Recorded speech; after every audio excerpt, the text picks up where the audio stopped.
O Papo de Mulher de hoje tem 3 mães com uma história em comum. Elas perderam os filhos. A dor da perda é uma dor terrível, uma dor muito difícil. Inclusive, hoje eu fiquei boa parte do meu dia no velório, mas não foi de um filho, mas sim de uma mãe. A mãe de umas amigas minhas queridas, Renata, Roberta, Rausa. Um beijo para toda a família que com certeza está sofrendo, mas já tem recebido o consolo do Espírito Santo, que só Ele pode fazer.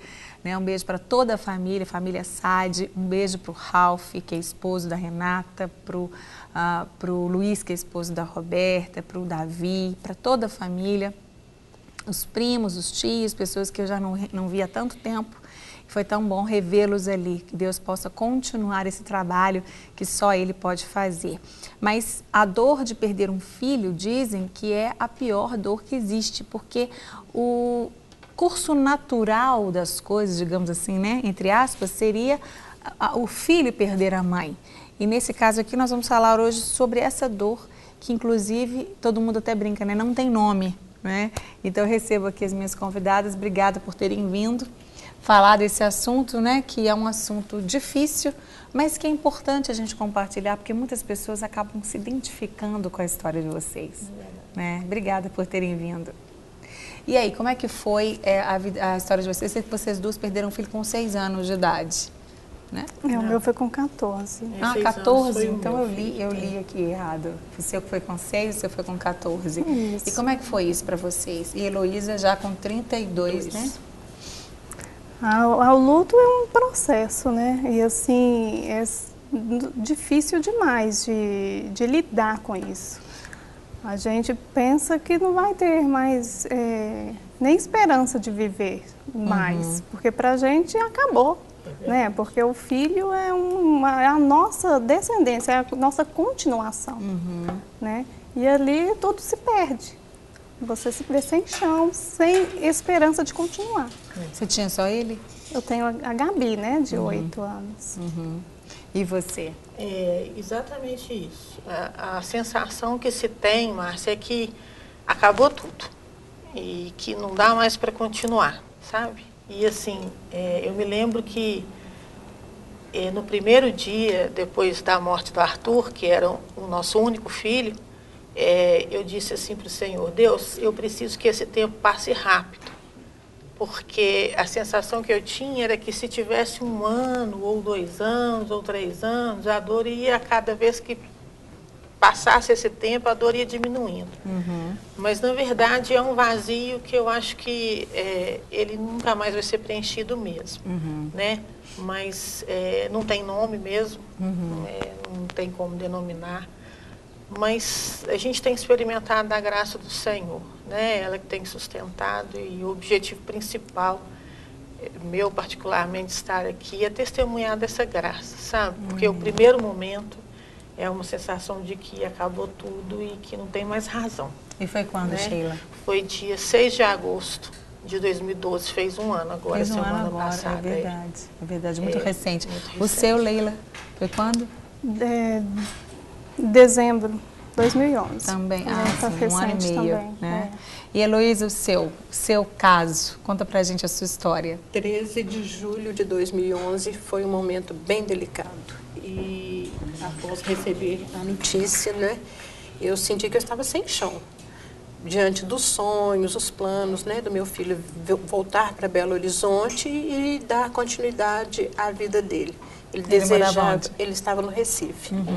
Ele desejava vir para Belo Horizonte para ser batizado, né, pelo pastor Márcio e efetuar o casamento dele logo em seguida. E ele teve um infarto, foi fulminante, mas naquele momento eu me senti abraçada pelo Senhor e de uma maneira muito especial pela pastora Ana Lúcia. E naquele momento de dor intensa, eu só pude expressar: o Senhor o deu, o Senhor o tomou, bendito seja o nome do Senhor. E estou nesse processo, né, de cura, já bem melhor. Hoje posso falar sem chorar, né, essa coisa toda. E testemunhando do Senhor e crendo que a vida continua com a graça do Pai, como a Sheila disse. É verdade. Você tem outros filhos, Heloísa? Tenho mais uma filha, Miriam, Ela está voluntariando lá na Igreja Batista Lagoinha, na Casa Rosada, onde eu trabalho. E nós estamos dando continuidade à vida. Vamos em frente. É verdade. E de vocês três eu só conheço, né? Conheci a Heloísa e ela realmente é essa mulher alegre, essa mulher cheia de Deus, inteligente. A gente brinca quando a gente senta junto, né? Domingo passado a gente sentou perto no culto e a gente brinca muito, é tão gostoso. Quer dizer, muitas vezes as pessoas veem você assim, não imaginam, né? O quanto você sofreu e ainda, claro, um processo de cura dessas emoções. Você tem, Sheila, outros filhos? Não. Não, O Arthur era só o único Arthur. filho, era. O Arthur, ele era uma criança especial, Márcia. Ele tinha síndrome de Down. E ele nasceu com comprometimento cardíaco muito sério.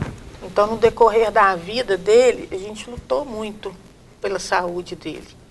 E acabava que a gente sabia que, no fim, haveria um dia em que o Senhor ia levá-lo. A expectativa de vida dele não era muito grande mesmo. Ele passou por vários problemas de saúde. Vamos ver as fotos do Arthur enquanto você fala, Sheila. E daí a gente... Que lindo. Que príncipezinho. É. Ele era mesmo um príncipe. E daí, com toda essa questão de cuidados que a gente tinha que ter com a saúde e tudo mais, a gente nem teve assim muita condição emocional para ter outro filho. E aí acabou ficando só nele mesmo.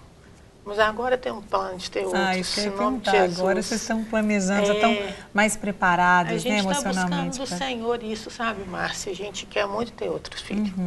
E a Deus gente vai está dar, tentando engravidar, e se o Senhor não achar que deve ser assim, a gente já entrou com o processo para adoção, estamos em andamento e vamos esperar do Senhor. Isso, que lindo, isso mesmo. Vou te fazer uma pergunta que pode parecer assim, né? Estranha, até meio forte.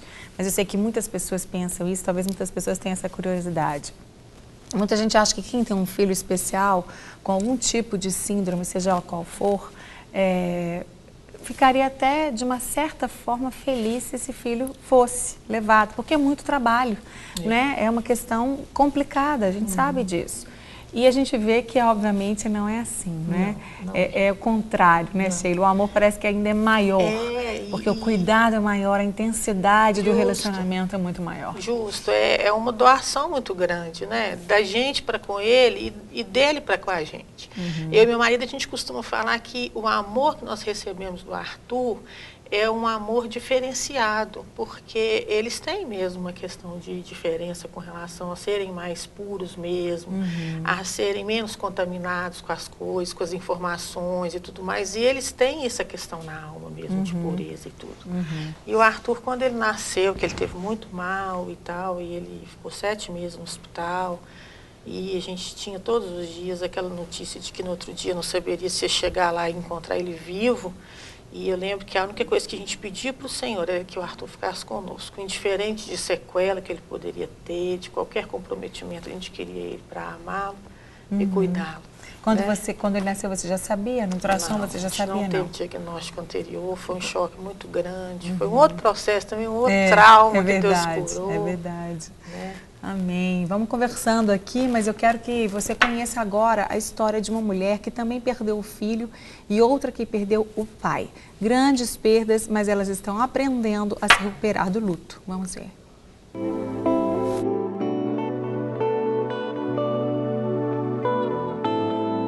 O pai de Eliane morreu há 1 ano depois de uma cirurgia. O luto ainda existe e a dor é tão grande que até hoje ela não consegue acreditar. Eu acho que a gente fica meio anestesiado, né? Sem acreditar, eu acho que passa 1000 coisas pela cabeça. E a sensação até hoje, às vezes, eu tenho é que ele está na casa da minha mãe. Segundo a psicoterapeuta, a atitude de Eliane se caracteriza como prolongamento do luto, que acontece quando a pessoa não consegue superar a perda. Mas é claro que se a pessoa não se cuida, né, e não se permite esse luto, ele vai prorrogar.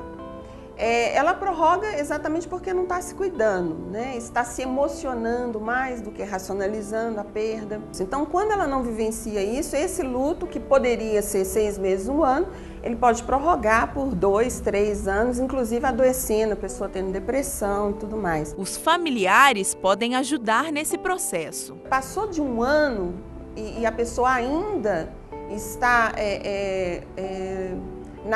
naquele luto, na elaboração daquela perda, e isso prejudicando as atividades normais dela no dia a dia, aí os familiares têm que ficar atentos e têm que buscar ajuda. Mas foi na palavra de Deus que Eliane encontrou o conforto. A minha força vem do Senhor. Eu mesma, né, não consegui.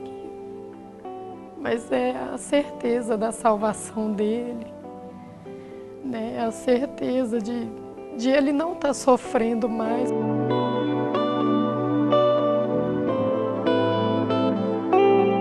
A perda de um filho pode ser a mais difícil de superar.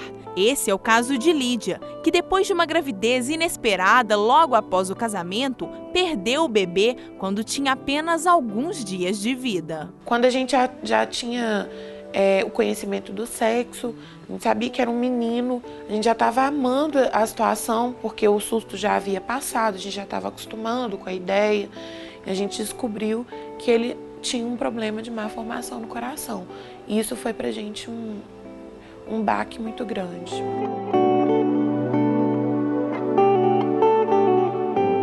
Mas depois que eu recebi a notícia de que ele havia morrido, pra mim é como se tivesse enterrado uma parte do meu coração, sabe? Foi como se eu tivesse perdido um pouco de mim, assim.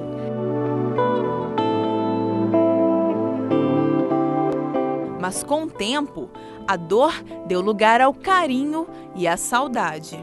A gente vai vencendo essa dor de não ter ele aqui conosco um dia após o outro. Hoje eu acordo pensando nele, mas com carinho.